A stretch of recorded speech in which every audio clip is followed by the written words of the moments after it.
All right. It's been quite a few months, almost a year probably. I don't remember because when we recorded the last video. But anyways, we're closing 8 years of marriage, and we thought we'll follow our tradition of doing something for the anniversary, and part of which you done a good job on the decoration there.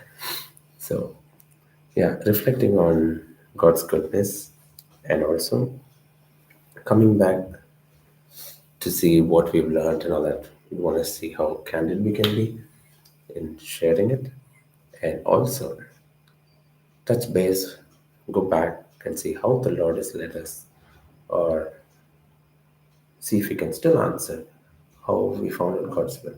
So that might be my first question to you. How you found out God's will in marriage? Because now we see so many people, they have so many different tangents in which they approach it. How did you do it? For those who know how I came to know you, just a little bit. So it was through a Christian website. I was not part of the fellowship you were attending, and the Lord had to make us cross our paths, and the Lord did a wonderful work. Now, I know you for a few months. I'm attracted towards You you. knew me. Yes, knew you just by texts, and I was attracted towards you. That was in my flesh, and I felt that you were God's will for me. That is again in the flesh. How do I know that you are God's will? So, what helped me is even after knowing you for 2 years and desiring to marry you, still we were not married, and the thing was not happening. I'm a kind of very persistent person and I want to see God's will happening. I have defined God's will as a time and date always in my life. And this was a very challenging thing for me that you were not saying yes. And I always felt I would get married at 25 and everything would be so perfect because God's will is so perfect. But I never knew that God's perfection is different. It's not how we consider it. What we see imperfect in our sight could be God's perfection. So, cutting everything short, nothing was happening. 2 years passed, nothing was happening, and it was a time of breaking when I told the Lord, Father, I give up. You know that I like this person, and I feel in my heart that he's God's will, he's your will, but it's not moving. I just give up my will. I remember telling the Lord that I lay down my altar, my Isaac on the altar, and you do whatever you want. I was getting proposals before that, but I was just telling no blindly because I thought you would give me, send me your proposal, or you would say yes. Behind my heart, somewhere in the corner of my heart, there was this desire: you are going to approach me, you are going to approach me, but nothing was happening. So fine, it's not happening. I kept on saying no to any proposal blindly, not even considering to look at the person. But now, after 2 years, I said, Lord, your will to me was like a door, and I'm not going to hold on to the handle and open it. And anything happens, I'm not going to hold on to the handle and close it and shut it. So any proposal that comes, I will take it as your will. Now it's up to you. You want me to follow your will. You want me to receive your best. You close the door. I'm not going to do anything in my flesh. That was such a relief to me because now, until then, I was walking in the flesh, saying no, no, no, no, no to everything. Now, Father, I'm going to say yes. You bring a proposal to me. I'm not going to see anything, even anything. I'm just going to say yes.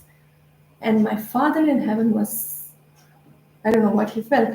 Now I have to close the doors which are not my will. And he shut all the doors, even the doors which I was about to say yes.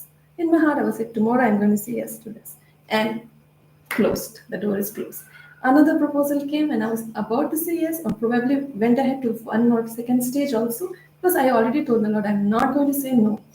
And the Lord blessed it. That was a pure sign because I laid down my Isaac on the altar and the Lord did it. And by the end of the second or third proposal, things worked out. It was Lord's perfect. So when was the time that you said, Lord, Now I will not hold the handle. After 2 years? Approximately 2 years later, okay. Probably I have to fill in there. I remember praying this prayer while I was also attracted to you. I laid it on the altar, just like you. But there was one particular meeting after Zach. Zach was very down to earth, cracking jokes and speaking to the youth in the youth session. And I remember he mentioning, if you are attracted to some particular, for the brothers, if it's a sister and if it's a sister to a brother, there's no harm in praying this prayer. Lord, put an invisible mark on that particular person's forehead saying, reserved for your name. So I said, Lord, put this mark on Jesse, saying, reserved for Silas. No proposal will go through until it is your time. I did it and I just left it to the Lord, and probably that was the same time that happened. I don't know.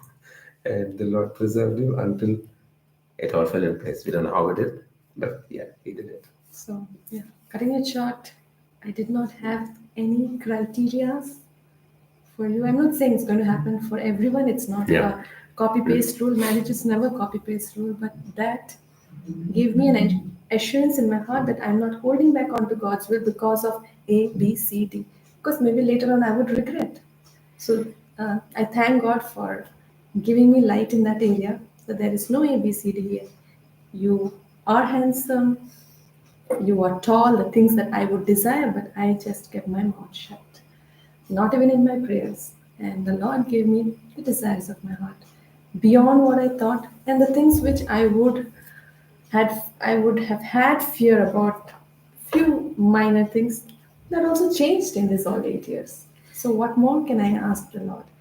He knows me best and He is going to give His best. So I need not do anything in my flesh to prevent Him from His perfect will coming to me in His time. And I Yep, really thank God for that. makes sense. Yeah, Thanks for answering. you're welcome.